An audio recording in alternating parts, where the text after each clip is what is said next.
Sympathy, empathy, and apathy. When you use these words, are you using the right one? In this video, we will learn the meaning of each word and how to use them in everyday conversation.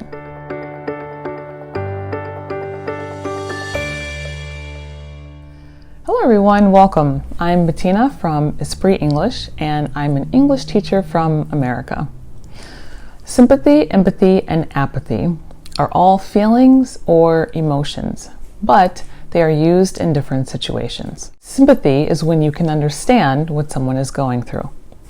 Empathy is when you have experienced the same thing the other person has, and apathy is when you show no emotion towards what the other person is going through. So for example, let's say your friend has a pet dog and tells you, "My dog is sick and needs surgery." If you don't have a dog, you can only show sympathy. You can be sympathetic. You might say, "I'm so sorry to hear about your dog." However, if you have a dog and your dog has also been that sick and needed surgery, then you can show empathy. You can be empathetic.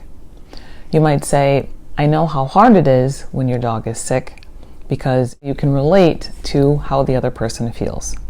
Now, if you don't care, then you are showing apathy. So if you say, "Oh, your dog is sick?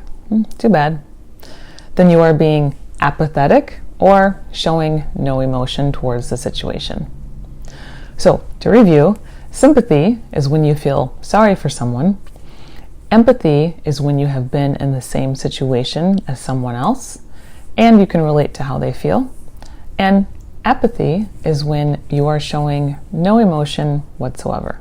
So that's it for today. If you found this lesson helpful, please share it with your friends and make sure to subscribe so that you're the first to be notified when the next video is released. Thank you so much for watching. I will see you next time.